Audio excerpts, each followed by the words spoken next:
Hello everyone, welcome back to my channel. अगर आप UPSC mains की प्रिपरेशन कर रहे हो तो सबसे पहले एक चीज़ समझ लो। UPSC mains is not about a knowledge test, it's a presentation test as well. ठीक है, सिर्फ देखो यूपीएससी का मेंस ना सिर्फ नॉलेज का टेस्ट नहीं है, साथ ही प्रेजेंटेशन का भी टेस्ट है।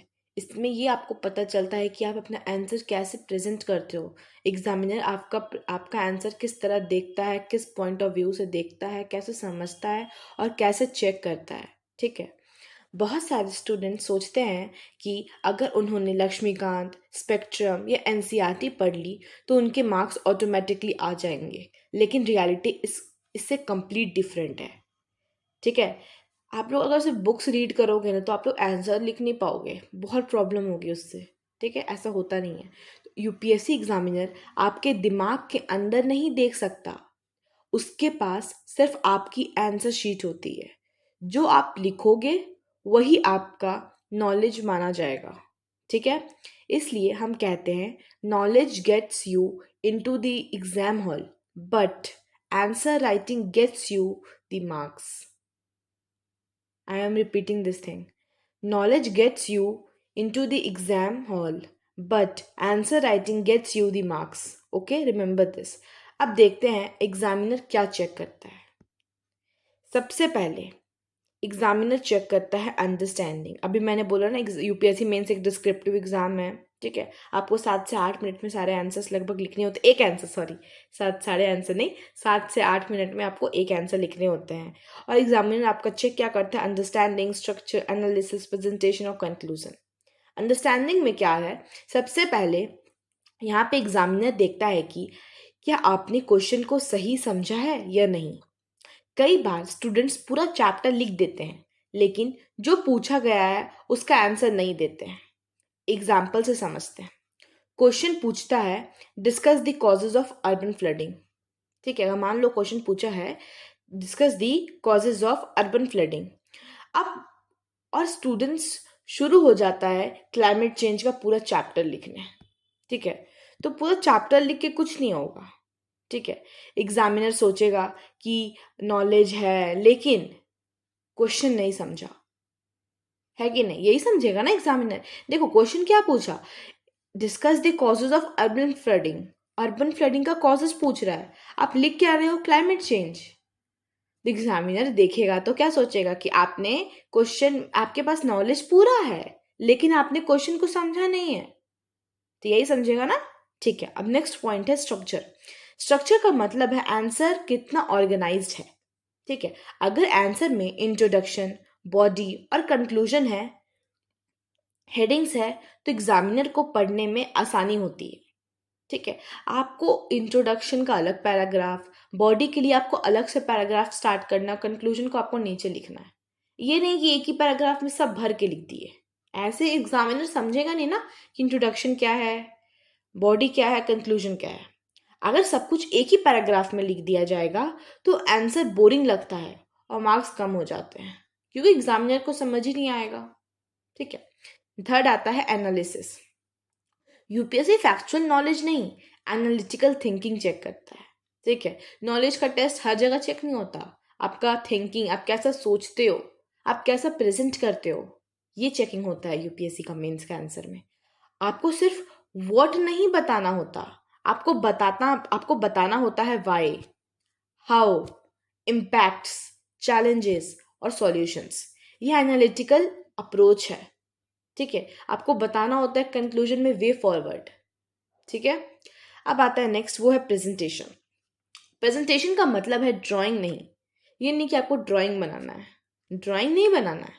प्रेजेंटेशन का मतलब है हेडिंग्स, सब headings, bullet points, diagrams, flow charts, underlining keywords.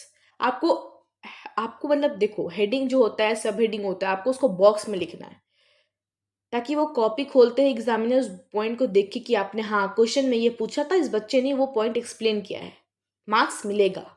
ठीक है, इस तरह से ये नहीं कि पैराग्राफ में लिख रहे हैं, पॉइंट्स को हाईलाइट नहीं कर रहे हैं, आपको मेन वर्ड्स को हाईलाइट करना है। मान लो आप कोई रेशियो दिखा रहे हो या कोई परसेंटेज को कुछ बता रहे हो, 70 to 80% कुछ हुआ इकोनॉमिक में या कुछ में, ज्योग्राफी में कुछ भी बढ़ा घटा कुछ भी हुआ, आप उसको अंडरलाइन करो। एग्जामिनर का ध्यान उस पर ज़रूर जाएगा, आपको अच्छे मार्क्स मिलेंगे। ठीक है, ये सब एग्जामिनर को इम्प्रेस नहीं करते हैं, बल्कि आंसर को रीडेबल बनाते हैं। क्या? ये हेडिंग, सब हेडिंग, बुलेट्स, ये सब। ठीक है, अच्छे से लिखोगे तो मार्क्स भी मिलेगा, इम्प्रेस भी होंगे एग्जामिनर, और रीडेबल भी अच्छे से होगा। ठीक है, नेक्स्ट आता है कंक्लूजन। कभी भी आंसर को अचानक एंड मत करो। ठीक है, अचानक से एंड नहीं करना है। यूपीएससी पॉजिटिव आउटलुक पसंद करता है। हर आंसर की एंडिंग कंस्ट्रक्टिव होनी चाहिए। For example, with better governance and public participation, this challenge can be effectively addressed. इसमें क्या बोला है? विथ बेटर गवर्नेंस और पब्लिक पार्टिसिपेशन के साथ चैलेंज को इफेक्टिवली एड्रेस किया जा सकता है। ये एक बैलेंस्ड कंक्लूजन है। अब एक सिंपल एग्जांपल देखते हैं। स्टूडेंट ए और स्टूडेंट बी दोनों को सेम नॉलेज है। ठीक है, स्टूडेंट ए रैंडम पैराग्राफ्स लिखता है और student B introduction, heading, diagrams और कंक्लूजन का यूज करता है। देखो, दोनों का कंटेंट सेम है, फिर भी स्टूडेंट बी को 2 से 3 मार्क्स ज्यादा मिल सकते हैं। क्यों मिल सकते हैं? क्योंकि स्टूडेंट बी ने introduction, body, diagram, headings, conclusion ये सबको फॉलो किया है, और स्टूडेंट ए ने रैंडमली पैराग्राफ लिखा है। और यूपीएससी में ये 2 से 3 मार्क्स ही फाइनल रैंक डिसाइड करते हैं। आपको पता होना चाहिए, यूपीएससी में एक मार्क्स बहुत कीमती है, बहुत प्रीशियस है। ठीक है, नेक्स्ट हम देखेंगे understanding the UPSC mains question. अब हम आते हैं सबसे इंपॉर्टेंट स्टेप पर, क्वेश्चन को डिकोड कैसे करें। ठीक है, मैं हमेशा कहती हूँ, half of the answer is written when you understand the question correctly. हर यूपीएससी क्वेश्चन के 3 पार्ट्स होते हैं। पहला होता है डायरेक्टिव वर्ड, दूसरा होता है टॉपिक, और तीसरा होता है डिमांड ऑफ द क्वेश्चन। पहले हम लोग देखते हैं डायरेक्टिव वर्ड को। ठीक है, डायरेक्टिव वर्ड बताता है एग्जामिनर आपसे क्या एक्सपेक्ट कर रहा है। ठीक है, आपसे एग्जामिनर क्या चाहता है, जैसे discuss, analyse, evaluate, critically analyse, comment, explain. ये सिर्फ इंग्लिश वर्ड्स नहीं है, ये एग्जामिनर के इंस्ट्रक्शंस हैं। आपने देखा होगा ना, कहीं मान लो कोई भी लाइन लिख दिया और लास्ट में लिख दिया डिस्कस या एनालाइज या कमेंट या इवेलुएट, ये सब चीज़ लिखता है। ठीक है, अगर एग्जामिनर बोल रहा है एनालाइज और आप सिर्फ डेफिनेशन लिख देते हो तो मार्क्स कट होंगे।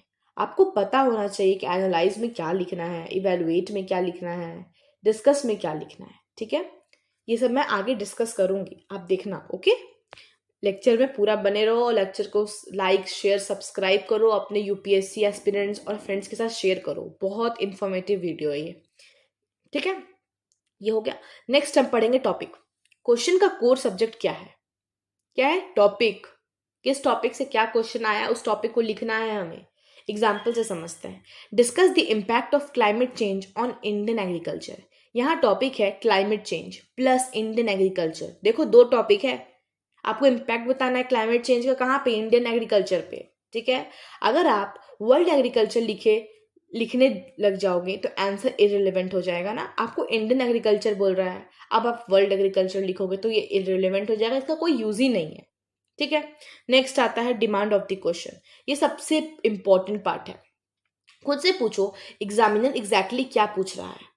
आपको पता होना चाहिए, आप क्वेश्चन रीड करोगे तो आपको समझ में आ जाएगा एग्जामिनर आपसे कॉजेस पूछ रहा है, कि इफेक्ट्स पूछ रहा है, कि चैलेंजेस पूछ रहा है, सॉल्यूशंस पूछ रहा है, ओपिनियन पूछ रहा है, कंपैरिजन पूछ रहा है, क्या ही पूछ रहा है। अगर डिमांड समझ गए तो आंसर ऑटोमेटिकली स्ट्रक्चर्ड हो जाएंगे। इसका भी एग्जाम्पल देती हूँ। मान लो एक क्वेश्चन है, discuss the challenges of urbanisation and suggest measures. अब आंसर में 2 पार्ट कंपलसरी है। पहला है चैलेंजेस, दूसरा है मेजर्स। यहाँ पे 2 आंसर है, मतलब कि 15 मार्क्स का क्वेश्चन है। ठीक है, कई स्टूडेंट्स सिर्फ चैलेंजेस लिखकर आंसर खत्म कर देते हैं, जो कि गलत है। आपको चैलेंजेस के साथ साथ मेजर्स भी लिखने हैं और रिजल्ट क्या होता है, अगर आप नहीं लिखते हो तो एक चीज़ लिखते हो तो इनकम्प्लीट आंसर, जिससे आपको मार्क्स मिलेगा ही नहीं, बहुत कम मिलेगा। और इनकम्प्लीट आंसर का मतलब है कम मार्क्स। क्या? कम मार्क्स। तो आपको दोनों चीज़ देखना है, पढ़ना है, अच्छे से क्वेश्चन को डिकोड करना है, डिमांड क्या कर रहा है क्वेश्चन आपको समझना है, उस हिसाब से आपको अपना आंसर को एनालाइज करना है, स्ट्रक्चर्ड करना है, उसके बाद आपको आंसर लिखना है। ठीक है। नेक्स्ट हम देखेंगे डिकोड डायरेक्टिव वर्ड्स। देखो ये सब वर्ड्स का अब हम डिटेल में समझते हैं डायरेक्टिव वर्ड्स को। ठीक है। ये यूपीएससी का फेवरेट एरिया है, ये सब नाम यूपीएससी हमेशा पूछता ही है। डिस्कस। डिस्कस का मतलब है टॉपिक को डिफरेंट एंगल से एक्सप्लेन करो। बस डेफिनेशन मत लिखो, समझना मैं क्या समझा रही हूँ अच्छे से समझना, नहीं तो लिख लो कि डिस्कस में आपको कैसे से क्या लिखना है, क्या समझना है। ठीक है, लिख लेना अच्छे से। डिस्कस का मतलब होता है टॉपिक को डिफरेंट एंगल्स से एक्सप्लेन करना, हर एंगल से। ठीक है, बस डेफिनेशन नहीं लिखना है, एग्जाम्पल से समझते हैं। अगर पूछा है discuss the impact of artificial intelligence AI, तो लिखो positive impacts, negative impacts, challenges, वे फॉरवर्ड्स। ये है डिस्कशन। समझे ना डिस्कशन क्या है। अब हम आते हैं एनालाइज पर। एनालाइज का मतलब होता है break the topic into different parts. आपको टॉपिक को डिफरेंट पार्ट्स में ब्रेक करना है। लाइक कॉजेस क्या है, इफेक्ट्स क्या है, रीजन क्या है, रिलेशनशिप क्या है। सिर्फ फैक्ट्स लिखना एनालिसिस नहीं होता है। ठीक है। नेक्स्ट है एग्जामिन। एग्जामिन का मतलब होता है टॉपिक को केयरफुली ऑब्जर्व करो, हर एंगल से देखो, एविडेंस दो, कंक्लूजन दो। ठीक है। नेक्स्ट आता है इवेलुएट। इवेलुएट का मतलब होता है प्रोज एंड कॉन्स दोनों लिखो, उसके बाद जजमेंट दो। एग्जाम्पल से समझाती हूँ। Was GST successful?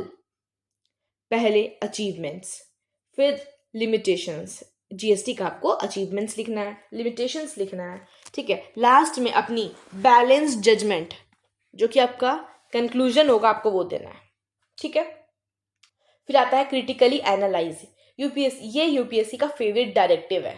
इसमें सिर्फ प्रेज नहीं करना, सिर्फ क्रिटिसिज्म भी नहीं करना, बैलेंस्ड आंसर लिखना है। बार बार मैं बोल रही हूँ, बैलेंस्ड आंसर लिखना है, बैलेंस्ड कंक्लूजन लिखना है। स्ट्रक्चर क्या है? Positive, negative, conclusion. ठीक है। नेक्स्ट आता है कमेंट। कमेंट का मतलब है टॉपिक पर इन्फॉर्म्ड ओपिनियन देना।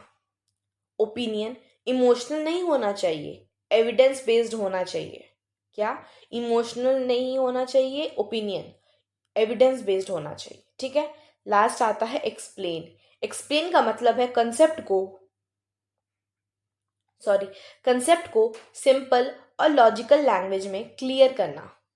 लाइक डेफिनेशन, रीजन, एग्जाम्पल और कंक्लूजन। ये परफेक्ट स्ट्रक्चर होता है। ठीक है। नेक्स्ट हम देखेंगे structure of a UPSC answer. अब जब हम क्वेश्चन को समझ चुके हैं, तो अगला स्टेप है आंसर को स्ट्रक्चर कैसे करें। यूपीएससी मेंस, जो यूपीएससी का मेंस है, उसमें सिर्फ कंटेंट इंपॉर्टेंट नहीं होता, उस कंटेंट को प्रेजेंट करने का तरीका भी उतना ही इंपॉर्टेंट होता है। मैं हमेशा एक सिंपल फॉर्मूला फॉलो करती हूँ। देखो, इंट्रोडक्शन, बॉडी, वे फॉरवर्ड और कंक्लूजन। अगर आप हर आंसर में ये स्ट्रक्चर मेंटेन करते हैं, तो आपका answer organised, balanced, well structured और एग्जामिनर फ्रेंडली बन जाता है। सबसे पहले हम इंट्रोडक्शन की बात करते हैं, जो कि 10 to 15% है। क्या है? लिखना है आपको वही सब।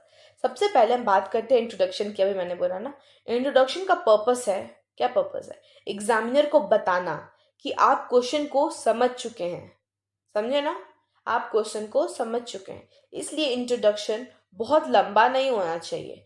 ये नहीं कि आपसे एआई का पूछ लिया, उसको एक्सप्लेन करना चैलेंजेस या जो भी उसका पॉजिटिव इम्पैक्ट, नेगेटिव इम्पैक्ट, तो आप एआई का इंट्रोडक्शन इतना बड़ा लिखोगे कि आपको एग्जामिनर पढ़ते पढ़ते थक जाए, आपको मार्क्स ही ना दे।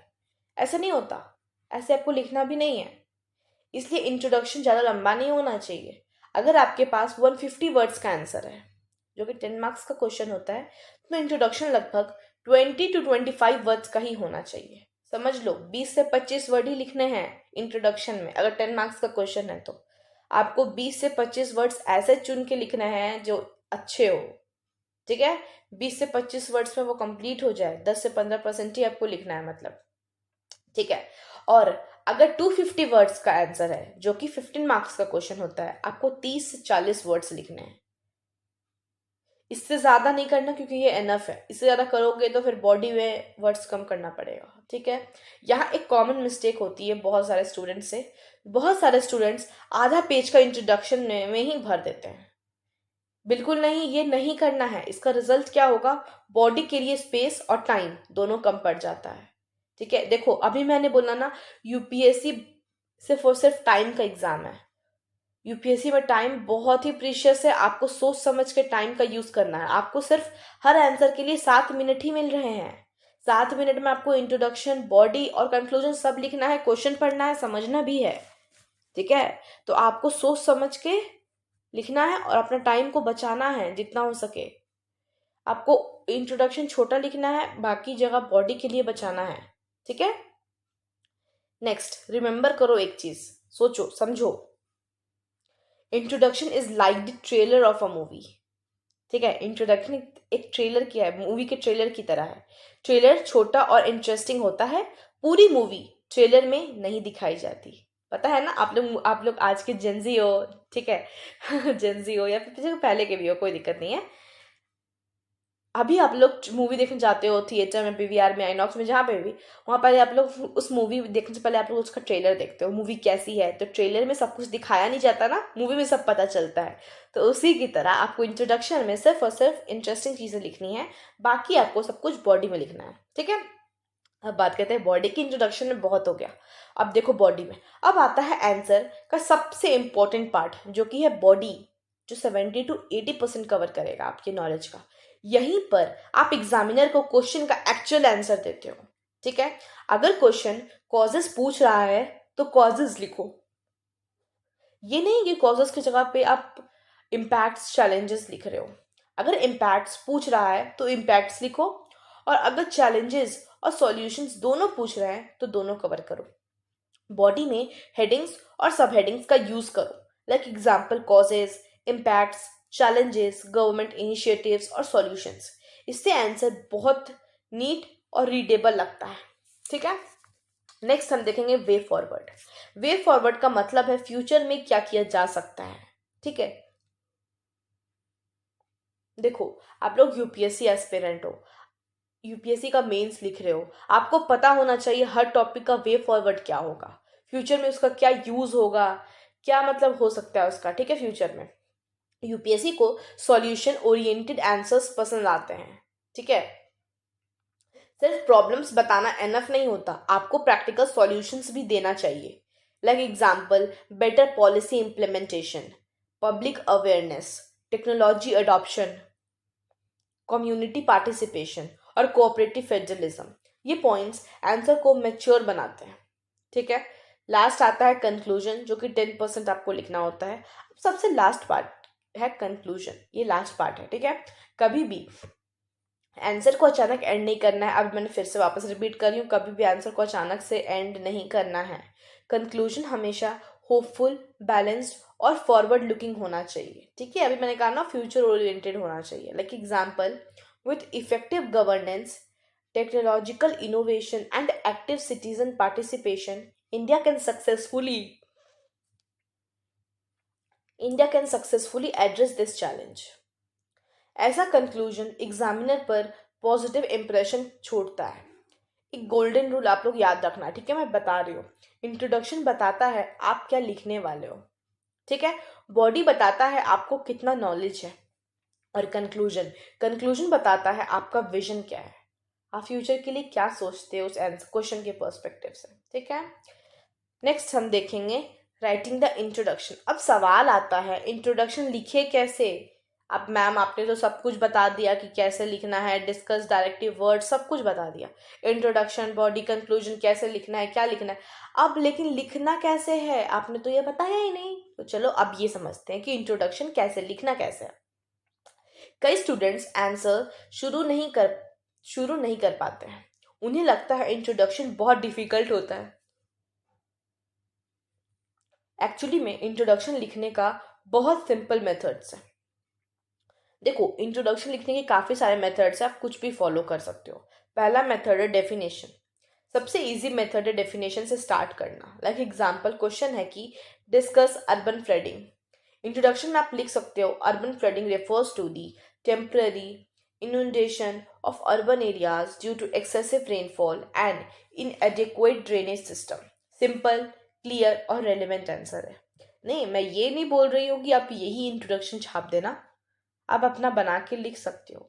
ठीक है, मैं बता रही हूँ। आप पहला मेथड डेफिनेशन है, दूसरा मेथड है करंट अफेयर्स, लेकिन आपको वर्ड लिमिट का ध्यान रखना है बस। ठीक है, दूसरा मेथड है करंट अफेयर्स। अगर टॉपिक रीसेंट न्यूज से रिलेटेड है,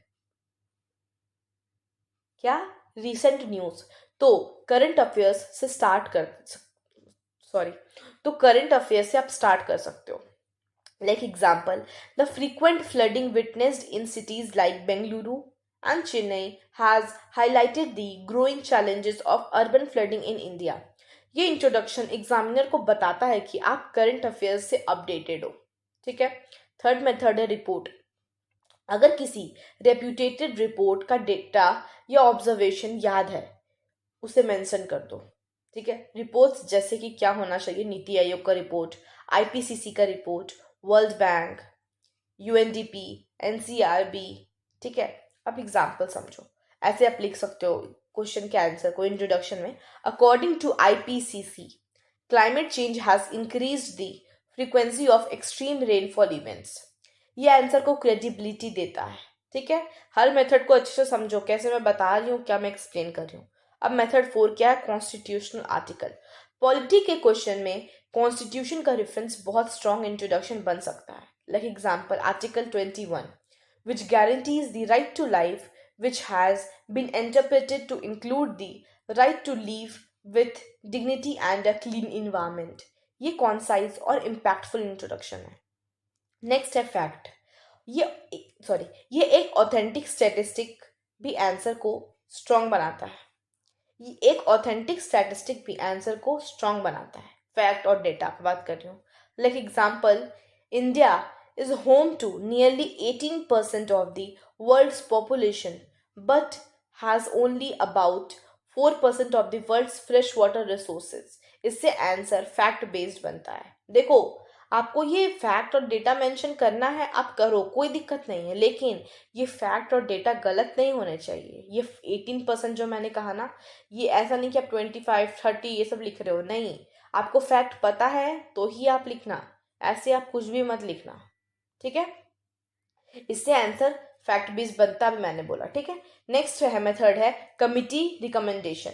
कमिटी रिकमेंडेशन में क्या है, देखो, अगर किसी कमिटी की रिकमेंडेशन रेलेवेंट है तो उससे भी इंट्रोडक्शन बन सकता है। Like example, the पुंची commission emphasized the need for better center state coordination in governance। ठीक है, नेक्स्ट आता है एग्जाम्पल। कमिटी हो गया, अब एग्जाम्पल।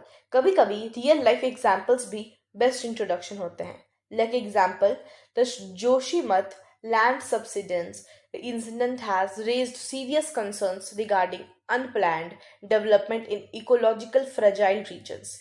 अब एक बात हमेशा याद रखो, इंट्रोडक्शन सिर्फ रेलिवेंट होना चाहिए। हर आंसर में डाटा या कोट घुसाने की ज़रूरत नहीं है। ये नहीं कि आप डेटा डाल रहे हो हर हर इंट्रोडक्शन में, ऐसा नहीं ज़रूरत है। कोट का भी ज़रूरत नहीं है। मैंने इतने सारे मेथड्स बताया, कोई भी एक फॉलो कर सकते हो, क्योंकि इंट्रोडक्शन आपको सिर्फ 20 से 25 तो 30 से 40 वर्ड्स में ही लिखना है। ठीक है, सिंपल और क्वेश्चन स्पेसिफिक इंट्रोडक्शन हमेशा बेटर होता है। ठीक है, मैंने बहुत अच्छे से समझाया इंट्रोडक्शन को, आप लोग इसको फॉलो करो, आंसर्स लिखो, क्योंकि मेंस आ रहा है 2026 का। और अगर आप 2027 का प्रिपरेशन कर रहे हो तो फिर आप फिर भी आंसर लिखना हर दिन 2 से 3 शुरू कर दो, क्योंकि टाइम लगता है। तुरंत आप बहुत अच्छा आंसर नहीं लिख लोगे टॉपर्स की तरह। ठीक है, नेक्स्ट हम देखेंगे राइटिंग दी बॉडी। देखो, अब हम आते हैं आंसर का सबसे इंपॉर्टेंट पार्ट पर, जो कि है बॉडी। यही वो सेक्शन है जहां एग्जामिनर डिसाइड करता है, क्या डिसाइड करता है कि आपको कितने मार्क्स मिलने चाहिए। सबसे पहला रूल यहाँ पे है, कभी पूरा आंसर एक ही पैराग्राफ में मत लिखो। हर एग्जामिनर को अगर एग्जामिनर को आंसर पढ़ने में डिफिकल्टी होगी तो वो मार्क्स ऑटोमेटिकली कम कर देगा। ठीक है, इसलिए हमेशा हेडिंग्स का यूज करो। लाइक एग्जाम्पल्स, क्वेश्चन बता बोल रहा है क्वेश्चन है कि discuss the causes and effects of climate change on Indian agriculture. Body को ऐसे डिवाइड करना है, कैसे डिवाइड करना है? कॉजेज में, इफेक्ट्स में और सॉल्यूशंस में। कॉजेज में बताना है कि rising global temperature, deforestation, green house emissions और अनसस्टेनेबल एग्रीकल्चरल प्रैक्टिसेस। और इफेक्ट्स में बताना है crop failure, water scarcity, declining soil fertility, farmers distress और फूड इनसिक्योरिटी। सॉल्यूशंस में आप लिख सकते हो climate resilient agriculture, micro irrigation, crop diversification, afforestation और अर्ली वार्निंग सिस्टम्स। देखिए आंसर कितना ऑर्गेनाइज लग रहा है ना? इस तरह आप लिखोगे कॉजेज, इफेक्ट, सॉल्यूशन, तो बहुत ऑर्गेनाइज आंसर दिखेगा। अब हम बात करते हैं बुलेट पॉइंट्स की। बुलेट्स का एडवांटेज है यह है कि एग्जामिनर को हर पॉइंट्स क्लियरली दिखाई देता है, लेकिन सिर्फ एक लाइन लिखकर बुलेट खत्म मत करो, हर पॉइंट को 1 से 2 लाइन में ब्रीफली एक्सप्लेन भी करो, ठीक है? अब डायग्राम्स की बात करते हैं। अगर किसी टॉपिक को डायग्राम या फ्लोचार्ट से एक्सप्लेन किया जा सकता है तो जरूर करें।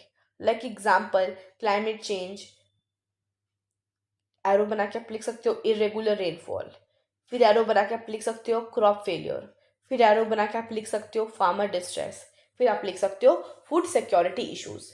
ये एक सिंपल फ्लो चार्ट है जो पूरी प्रोसेस को सेकंड्स में एक्सप्लेन कर देगा, है ना? इसी तरह कंपैरिजन वाले क्वेश्चन में टेबल का यूज बहुत इफेक्टिव होता है। लाइक एग्जाम्पल आप टेबल बना सकते हो, इधर आप चैलेंजेस लिख सकते हो या सॉल्यूशंस लिख सकते हो। चैलेंजेस में वेस्ट वाटर सिक्योरिटी है, उसका सॉल्यूशन क्या है? माइक्रो इरिगेशन, इस टाइप से, ठीक है? ऐसे टेबल्स एग्जामिनर का टाइम बचाते हैं और आपका प्रेजेंटेशन इंप्रूव करते हैं। एक फाइनल टिप याद रखिए, ठीक है? बॉडी सिर्फ इंफॉर्मेशन का कलेक्शन नहीं है, बॉडी एक लॉजिकल स्टोरी होनी चाहिए जहां हर पॉइंट नेचुरली नेक्स्ट पॉइंट से कनेक्टेड होना चाहिए।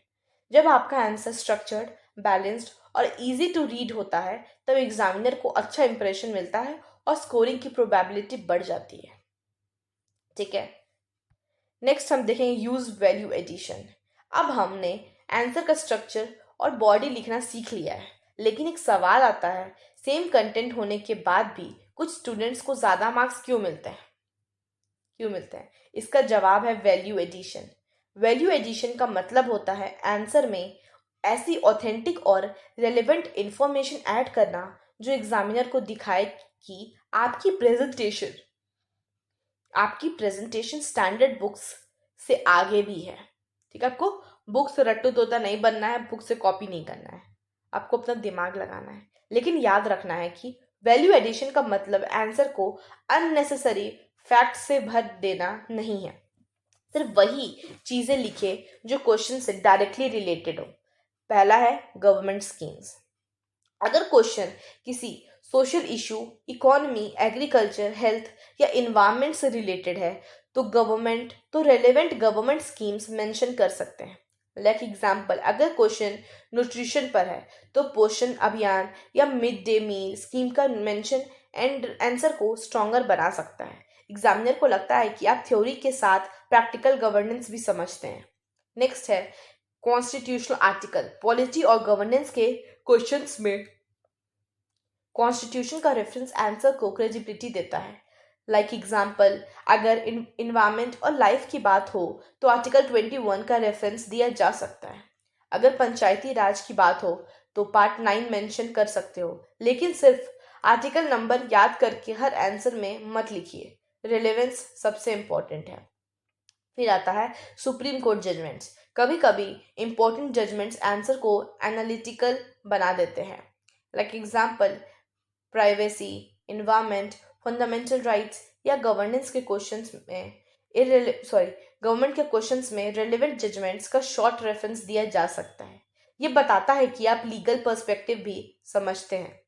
फिर आता है कमिटी रिपोर्ट्स। यूपीएससी को कमिटी रिकमेंडेशंस बहुत पसंद आती है। अगर आप किसी कमिटी के नाम और उसकी एक रिकमेंडेशन लिख देते हैं तो आंसर मैच्योर लगता है और वो आपको मार्क्स देता है।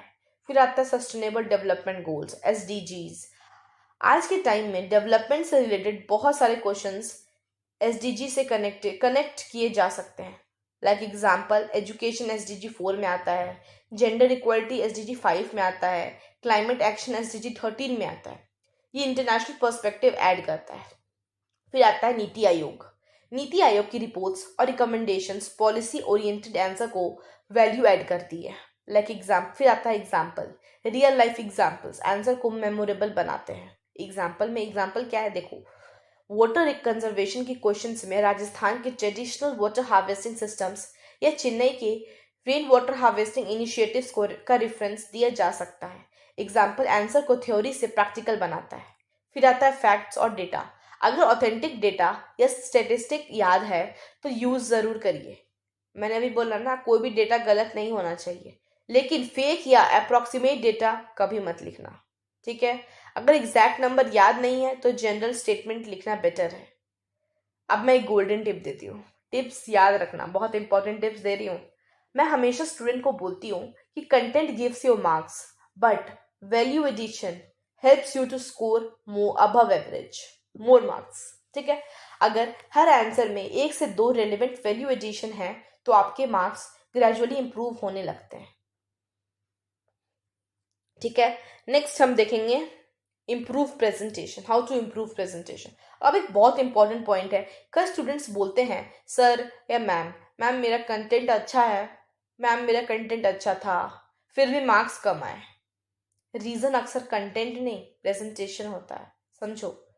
कंटेंट में कोई दिक्कत नहीं है, आपके प्रेजेंटेशन में दिक्कत है। सोचिए, एक एग्जामिनर को एक दिन में 100 से 150 आंसर्स चेक करने होते हैं। अगर आपका आंसर क्लीन, ऑर्गेनाइज्ड और विजुअली अट्रैक्टिव है तो उसे पढ़ना एग्जामिनर के लिए इजी हो जाता है, और easy to read answers naturally better impression create करते हैं। लाइक आपने अंडरलाइन कीवर्ड्स पहला आता है, सबसे पहले स्टेप है इंपॉर्टेंट कीवर्ड्स को अंडरलाइन करना।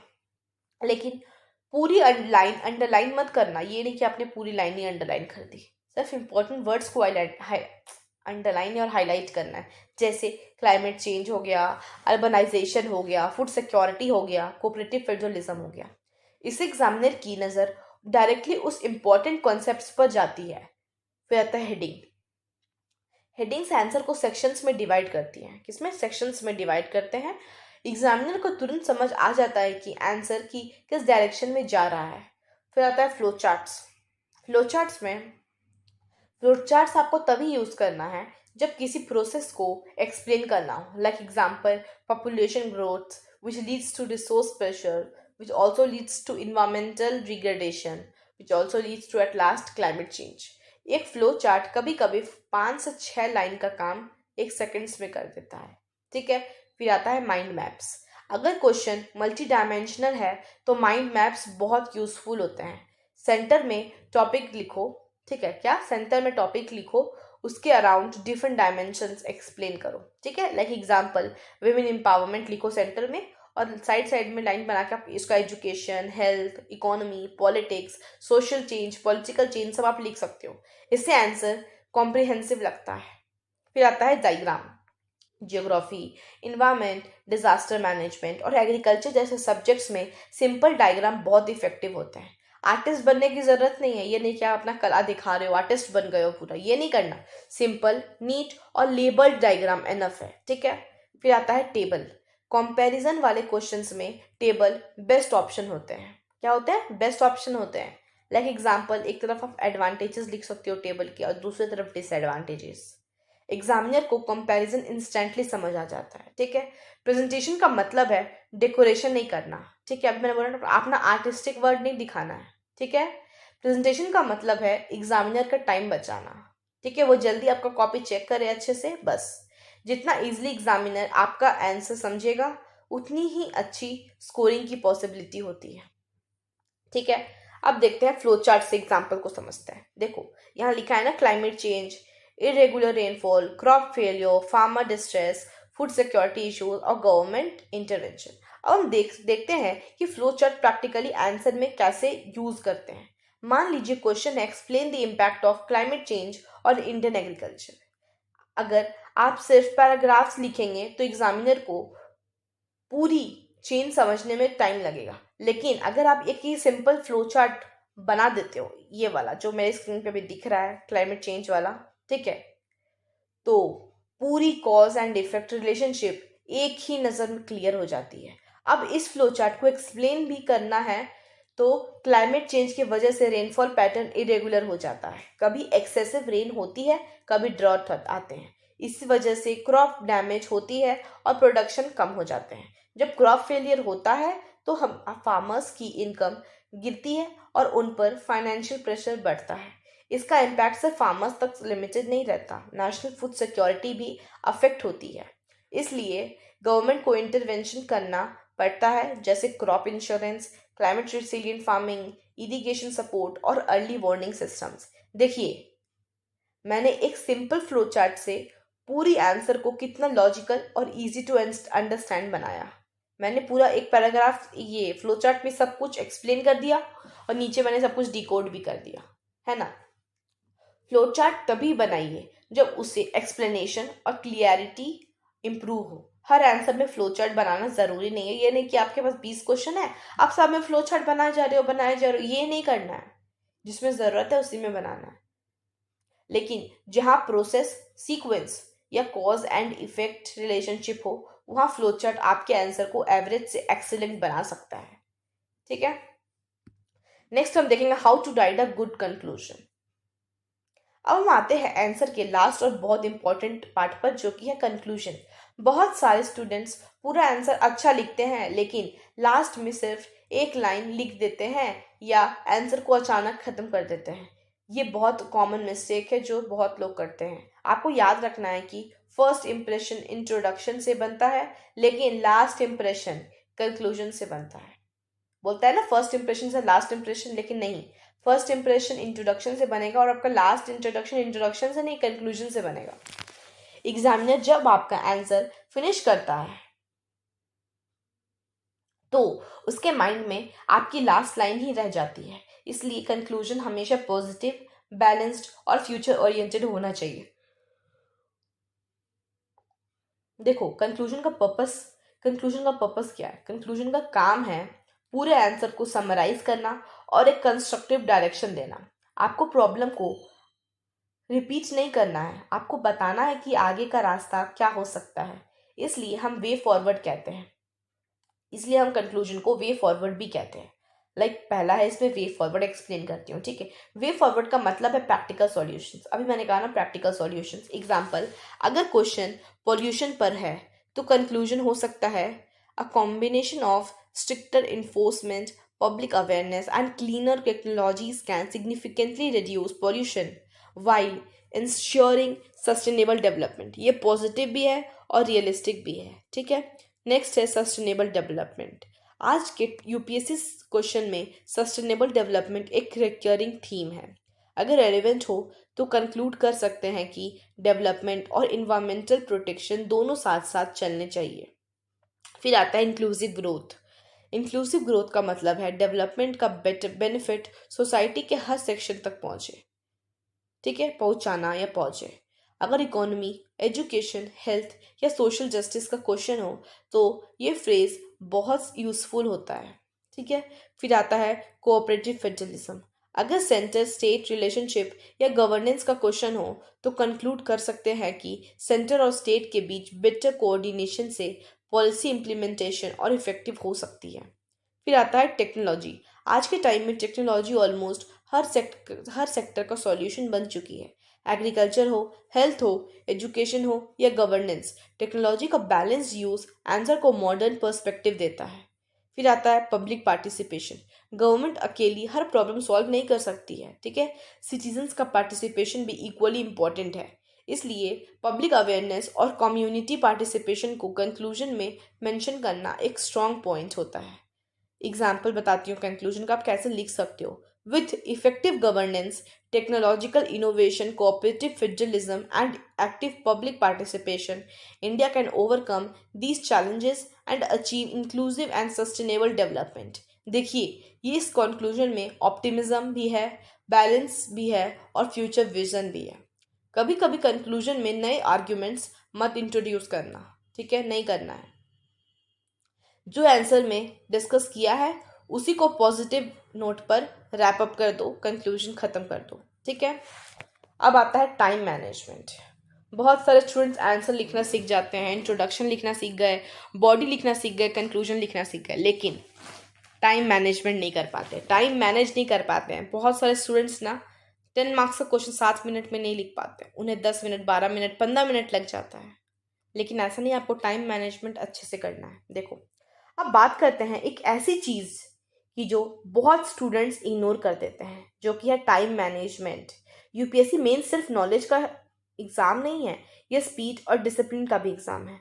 आपके पास कंटेंट बहुत हो सकता है क्योंकि आप यूपीएससी एस्पिरेंट हो, लेकिन अगर टाइम मैनेज नहीं हुआ तो आंसर शीट इनकम्प्लीट रह जाएगी। और यूपीएससी में इनकम्प्लीट पेपर का मतलब है आंसर का डायरेक्टली लॉस।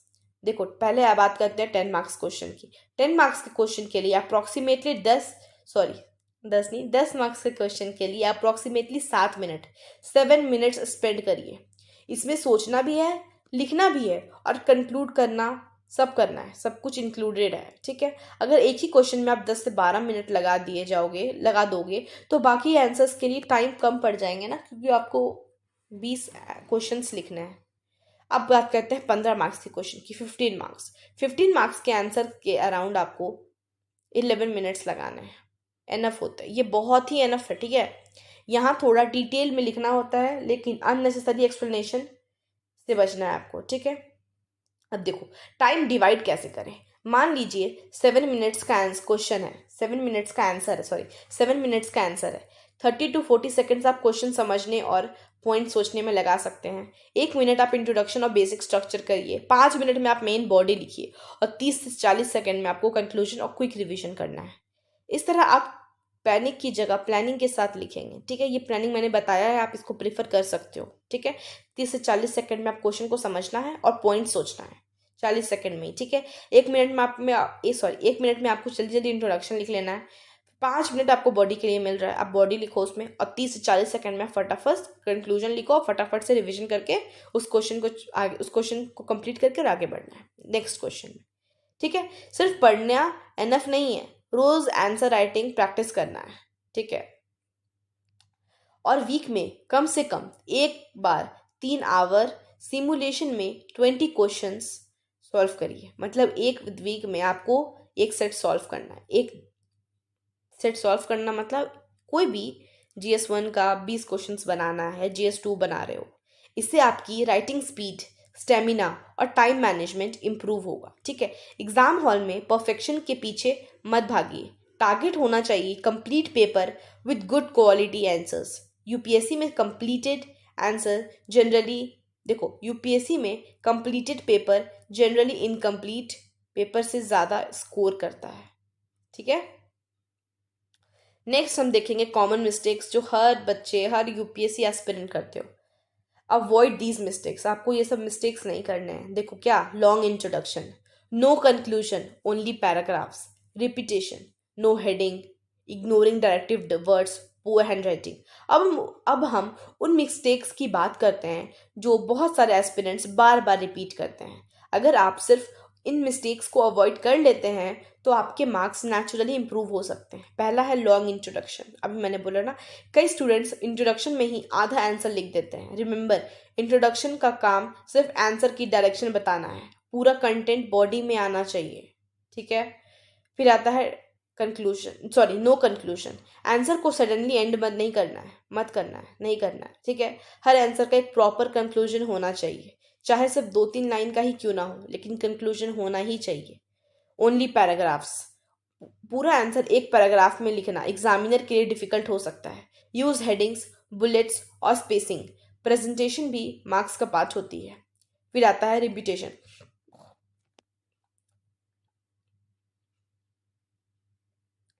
सॉरी, एक ही पॉइंट को अलग अलग वर्ड्स में बार बार मत लिखिए। ये नहीं कि आप एक ही वर्ड को बार बार रिपीट कर रहे हो। यूपीएससी क्वांटिटी नहीं क्वालिटी देखता है, हर लाइन कुछ नया ऐड करे। ठीक है, फिर आता है नो हेडिंग्स। हेडिंग्स के बिना आंसर डायरेक्शन लूज कर देता है। हेडिंग्स एग्जामिनर को गाइड करती है कि आंसर किस फ्लो में जा रही है। फिर नेक्स्ट मिस्टेक है इग्नोरिंग डायरेक्टिव वर्ड्स। ये सबसे सीरियस मिस्टेक है। अगर क्वेश्चन में एनालाइज लिखना है और आप सिर्फ डेफिनेशन लिख देते हैं तो आंसर इनकम्प्लीट माना जाएगा। हमेशा पहले डायरेक्टिव वर्ड आइडेंटिफाई करिए और उसके अकॉर्डिंग आंसर फ्रेम करिए। अभी मैंने सारे डायरेक्टिव वर्ड्स लगभग जो एग्जाम में पूछे जाते हैं वो मैंने थोड़ी देर पहले एक्सप्लेन किया है। फिर आता है poor hand writing. Perfect hand writing ज़रूरी नहीं है, लेकिन रीडेबल हैंड राइटिंग होना बहुत ज़रूरी है। ठीक है, अगर एग्जामिनर को वर्ड्स समझने में प्रॉब्लम होगी तो आपके कंटेंट का बेनिफिट कम हो जाएगा। नीट स्पेसिंग, प्रॉपर मार्जिन्स और क्लीन राइटिंग में मेंटेन करिए। ठीक है, याद रखिए यूपीएससी में टॉपर और एवरेज स्टूडेंट के आंसर्स में सबसे बड़ा डिफरेंस सिर्फ नॉलेज का नहीं होता है। डिफरेंस होता है क्वेश्चन अंडरस्टैंडिंग का, उसे स्ट्रक्चर करने का, उसे प्रेजेंटेशन करने का, टाइम को मैनेज करने का और रेगुलर प्रैक्टिस का। अगर आप इन मिस्टेक्स को अवॉइड करते हुए कंसिस्टेंटली आंसर राइटिंग प्रैक्टिस करेंगे तो धीरे धीरे आपके आंसर्स में नोटिसेबल इम्प्रूवमेंट ज़रूर होगा। नेक्स्ट है डेली प्रैक्टिस प्लान। अब सवाल आता है आंसर राइटिंग इम्प्रूव कैसे होगी? सिर्फ वीडियोस देखने से, सिर्फ बुक्स पढ़ने से या सिर्फ नोट्स बनाने से? नहीं, ये सबसे नहीं होगी। आंसर राइटिंग एक स्किल है और हर स्किल की तरह इसे भी सिर्फ प्रैक्टिस से ही इम्प्रूव किया जा सकता है। जैसे स्विमिंग किताब पढ़कर नहीं सीखी जा सकती, वैसे ही आंसर राइटिंग सिर्फ थ्योरी पढ़कर इम्प्रूव नहीं होती। इसके लिए डेली प्रैक्टिस ज़रूरी है। इसमें पहला स्टेप है रीड न्यूज़पेपर। हर दिन 30 मिनट्स न्यूज़पेपर पढ़िए, लेकिन न्यूज़पेपर को नॉवेल की तरह मत पढ़िए। यूपीएससी एस्पिरेंट की तरह पढ़ना है आपको न्यूज़पेपर। ये नहीं कि न्यूज़पेपर खोला और लाइन बाय लाइन सब पढ़ रहे हैं, कुछ समझ नहीं आ रहा पढ़े जा रहे हैं, ऐसे नहीं। आपको खुद से पूछना है इस न्यूज़ का जीएस से क्या रिलेशन है, इस इशू का कॉज क्या है, चैलेंजेस क्या हैं, सॉल्यूशंस क्या हो सकते हैं। ठीक है, अगर आप न्यूज़पेपर एनालिटिकल माइंडसेट के साथ पढ़ते हैं तो वही एनालिसिस आंसर राइटिंग में रिफ्लेक्ट होता है। नेक्स्ट है revise GS notes. Answer writing तभी स्ट्रांग होगी जब कंटेंट स्ट्रांग होगा। रोज 1 घंटा जीएस नोट्स जो आपने नोट्स बनाया है उसे रिवाइज करिए। रिवीजन के बिना इंफॉर्मेशन लॉन्ग टर्म मेमोरी में स्टोर नहीं होती है और एग्जाम हॉल में याद नहीं आती है। ठीक है, नेक्स्ट थर्ड है राइट 2 आंसर्स डेली। ये सबसे इंपॉर्टेंट हैबिट है। रोज सिर्फ 2 आंसर लिखिए। 2 से आप ज़्यादा भी लिख सकते हो, ऐसा नहीं है, लेकिन हाँ 2 मिनिमम आप लिख सकते हो। क्वालिटी पर फोकस करिए। हर आंसर लिखते वक्त टाइम भी नोट करिए। टारगेट रखिए 10 मार्क्स के क्वेश्चन 7 मिनट में कंप्लीट हो जाए और 15 मार्क्स के क्वेश्चन 11 मिनट्स में कंप्लीट हो जाए। डेली कंसिस्टेंसी ही लॉन्ग टर्म इंप्रूवमेंट लाती है। ठीक है, फिर आता है सेल्फ रिव्यू। आंसर लिखने के बाद उसे दोबारा पढ़िए। खुद से क्वेश्चन पूछिए कि क्या इंट्रोडक्शन रिलेवेंट है, क्या डायरेक्टिव वर्ड्स मैंने फॉलो किया है, क्या बॉडी स्ट्रक्चर्ड है, क्या कंक्लूजन पॉजिटिव नोट पे मैंने खत्म किया है, क्या वैल्यू एडिशन यूज हुआ। अगर खुद मिस्टेक आइडेंटिफाई करना सीख जाओगे तो इम्प्रूवमेंट बहुत फास्ट हो जाएगी। ठीक है, देखो फिर आता है कंपेयर विथ टॉपर्स कॉपीज। अगर टॉपर कॉपीज कॉपी करने के लिए नहीं होती है। ठीक है, बहुत सारे लोग होते हैं ना, बच्चे होते हैं, क्या करते हैं ना कि टॉपर्स कॉपी को देखते हैं और याद करने लगते हैं और वही आंसर्स चाहते हैं लिखना। ऐसा होता नहीं है। देखो यूपीएससी अपना क्वेश्चन रिपीट नहीं करता है। अगर बाई इंसिडेंटली रिपीट होता भी है तो आप टॉपर का कॉपी को छाप नहीं सकते हो। उनसे सीखने के लिए होती है वो कॉपी। आपको उनसे सीखना है, उस कॉपी से छापना नहीं है, रट्टा नहीं मारना है। आपको उस कॉपीज में ऑब्जर्व करना है कि इंट्रोडक्शन कैसे लिखा है, डेटा कैसे यूज़ किया हुआ है, हेडिंग्स कैसे बनाई गई है, डायग्राम्स कहाँ यूज़ किए कहाँ नहीं, कंक्लूजन कैसे फिनिश किया है पॉजिटिव नोट पर। ठीक है, जो अच्छी चीज़ें दिखें उन्हें अपनी राइटिंग स्टाइल में ग्रेजुअली इंक्लूड करिए। ठीक है, हर वीक एक बार 3 आवर का फुल लेंथ टेस्ट दीजिए। एग्जाम इन्वायरमेंट क्रिएट करिए, घर पर ही या लाइब्रेरी पर ही आपको इन्वायरमेंट वैसा क्रिएट करना है और एग्जाम देना है। ठीक है, बीच में ब्रेक मत लीजिए, टाइमर लगाइए। ठीक है, 3 घंटा है तो 3 घंटा बैठ के आपको प्रॉपर लिखना है। ये नहीं कि बीच में उठ के पानी पी रहे हैं, बीच में उठ के वॉशरूम जा रहे हैं, बीच में उठ के मम्मी बुला ली, पापा बुला लिए, थोड़ा रील्स देख लिए, ये सब नहीं करना है। ठीक है, ब्रेक नहीं होना चाहिए। टाइमर लगा के आपको 3 घंटे का प्रॉपर एग्जाम देना है। ये प्रैक्टिस एग्जाम हॉल का कॉन्फिडेंस डेवलप करती है। ठीक है, रोज 2 आंसर्स लिखना वाले स्टूडेंट 6 to 8 मंथ्स में लगभग 400 आंसर्स, है ना, 400 आंसर्स के क्वालिटी आंसर्स लिख लेते हैं। और इतनी प्रैक्टिस के बाद आंसर राइटिंग नेचुरली इंप्रूव होने लगती है। ठीक है, अब आता है 7-7-7 रूल, 777 का rule. 7 minutes 7 to 8 quality points and good scoring potential. 7 marks guaranteed. देखो, अब मैं आपको एक बहुत सिंपल फॉर्मूला बताने जा रही हूँ जो आंसर राइटिंग को इजी बना देता है. मैं कहती हूँ कि द 7-7-7 रूल. ये फॉर्मूला स्पेशली बिगिनर्स के लिए बहुत यूजफुल होती है. 7 मिनट्स, 10 मार्क्स के आंसर्स के लिए अप्रॉक्सीमेटली 7 मिनट्स. टाइम डिसिप्लिन बहुत इंपॉर्टेंट है. ठीक है, एग्जाम हॉल में वॉच देखते रहना बुरी बात नहीं है. एक्चुअली ये स्मार्ट स्ट्रेटेजी है. ठीक है, नेक्स्ट सेकंड 7 क्या बोलता है? 7 to 8 क्वालिटी पॉइंट्स. आपको 20 to 25 पॉइंट्स लिखने की जरूरत नहीं है. अगर आपने 7 to 8 रेलिवेंट और वेल एक्सप्लेन्ड पॉइंट्स लिख दिए तो आंसर कंप्लीट माना जाता है. हर पॉइंट शॉर्ट, क्लियर और रेलिवेंट होना चाहिए. लाइक एग्जाम्पल क्वेश्चन है कॉजेज ऑफ अर्बन फ्लडिंग. इसमें पॉइंट्स में लिख सकते हो rapid urbanisation, encroachment of water bodies, poor damage, climate change, waste mismanagement, unplanned construction और वीक अर्बन गवर्नेंस. बस इतना ही काफ़ी है. अगर हर पॉइंट को ब्रीफली एक्सप्लेन किया गया तो और अच्छा है. थर्ड 7 बोलता है गुड स्कोरिंग पोटेंशियल. इस फॉर्मूला का ऑब्जेक्टिव है कि आप लिमिटेड टाइम में बैलेंस्ड आंसर लिखें. यूपीएससी में मार्क्स सिर्फ पेजेस भरने से नहीं मिलते. मार्क्स मिलते हैं रेलेवेंस से, स्ट्रक्चर से, एनालिसिस से और प्रेजेंटेशन से. एग्जाम हॉल में क्वांटिटी के पीछे मत भागिए. Quality plus time management equals to better score. Remember this. ठीक है, नेक्स्ट है गोल्डन टिप्स. अब हम इस कंप्लीट सेशन को कुछ गोल्डन टिप्स के साथ कंक्लूड करते हैं. ठीक है, एक छोटी छोटी हैबिट्स ही आपको एवरेज स्टूडेंट से अलग बनाएगी और एक्सीलेंट स्टूडेंट बनाएगी. पहला टिप है रीड द क्वेश्चन ट्वाइस. कभी भी जल्दी में आंसर लिखना स्टार्ट मत करिए. क्वेश्चन को कम से कम 2 बार पढ़िए. पहली बार ओवरऑल अंडरस्टैंडिंग के लिए और दूसरी बार डायरेक्टिव वर्ड्स और डिमांड आइडेंटिफाई करने के लिए.